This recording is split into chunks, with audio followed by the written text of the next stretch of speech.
Oliver, tapos na kayo? Oo. At sa awa ng Diyos, tagumpay kami ng mga kasama ko. Oh, thank you. Thank you. At last, ligtas na rin ang baby ko. Magiging normal na ang buhay niya ngayon.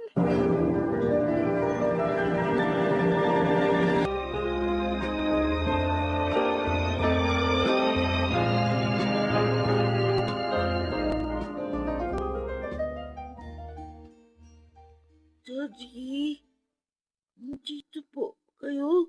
Tapos na po yung duty niyo. Yes, anak. Magpapahinga lang kami ng konti. At pagkatapos, ikaw na ang next. Daddy. Huwag kang matatakot, ha? Isipin mo lang, kasama mo ko. Ha? Okay. That's my son. Wala bang mami mo? Wala pa po. Okay. Tatawagan ko na lamang siya para magpunta na rito. Okay po. Pero gusto ko po makita si Mommy bago po ang operation ko. Gusto ko po magkakasama tayo. Junior.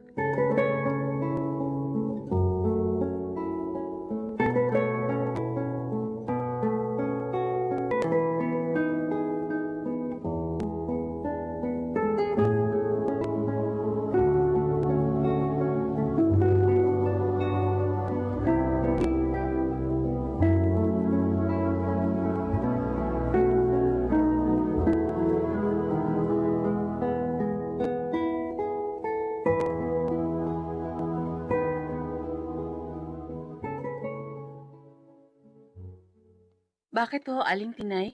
Roselia, tumawag si Oliver. Di ako interesado. Pero hinahanap ka niya. Bakit daw ho? Pinapupunta ka na sa ospital para kay Junior. Po? Sige. Salamat ho, Aling Tinay.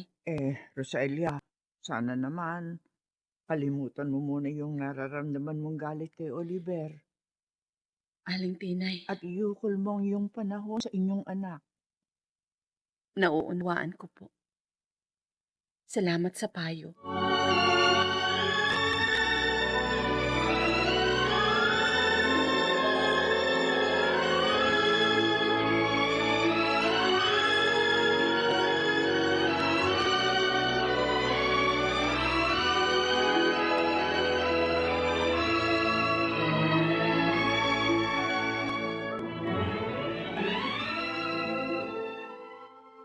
Daddy, aalis na ho ako. Gusto ko sana sumama. Kaya lang, medyo nahihilo ako. Dumito na lang po kayo. Magpahinga na lang kayo dito sa bahay. Mag-ingat ka, Roselia. At idadalangin ko ang kaligtasan ng aking apo. Salamat po, Daddy. Sige na. Lumakad ka na.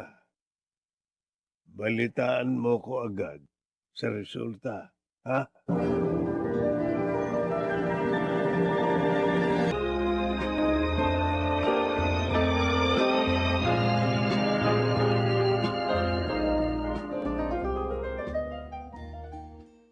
Oh, bakit ka umuwi, Geraldine? Sinong kasama ni Jackie doon? May nurse na nagbabantay sa kanya. Ang sakit kasi ng ulo ko eh. Kailangan itulog ko ito. Anyway, bukas pa naman magigising si Jackie, sabi ni Oliver. Nakahinga na ako ng maluwag. Nagmalaman kung successful ang operation sa bata. Natural lang yun. Dahil ikaw ang tunay na ama. May sinasabi ka ba? Ang sabi ko, pareho tayo ng nararamdaman. Oh, gusto ko siyang makita. Kailan ko siya pwedeng dalawin? Tatanong ko muna kung kailan, okay?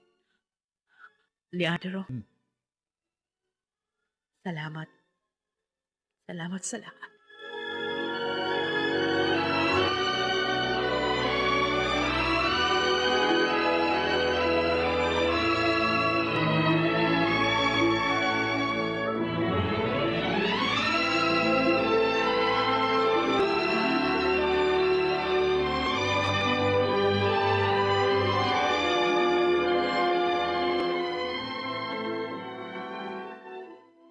Sir,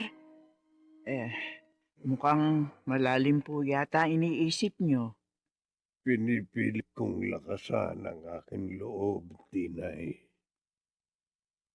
Pero ang totoo, nakadarama ako ng pag-aalala para sa aking apo.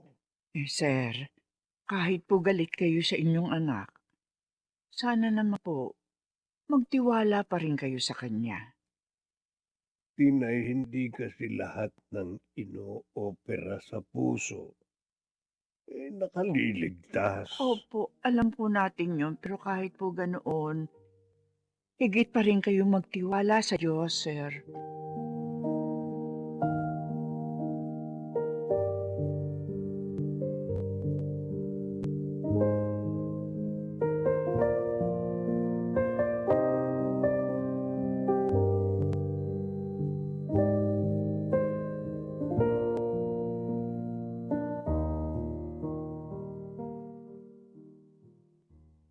Diyos ko.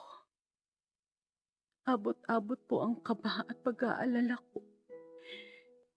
Yun ay dahil mahal na mahal ko po ang aking anak. Pakiusap, Diyos ko. Iligtas mo po siya. Hindi ko po makakaya kapag nawala siya. Siya po ang bunga ng pagmamahala namin ni Oliver. At kahit ako sa kanyang ama, hindi po nagbabago ang pagmamahal ko sa aking anak. Kaya pakiusap po. Diyos ko, loobin mong makapiling ko pa ang aking anak.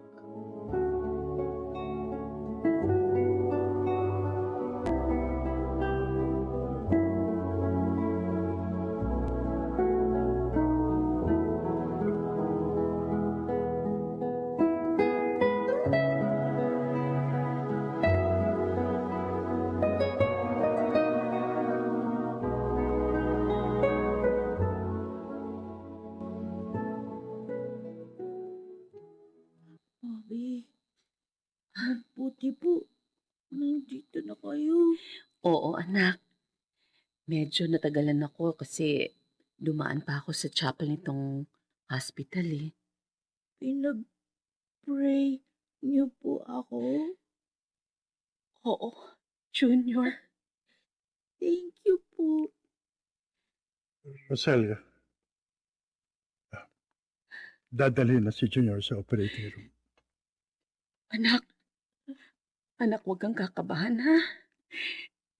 Hihitayin ka ni Mami. Okay?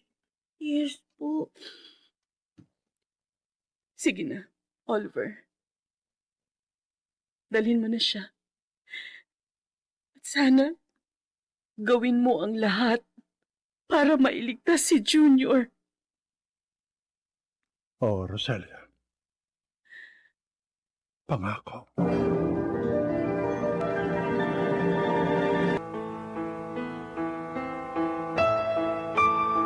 Ano ang magaganap sa pagkakataong yun?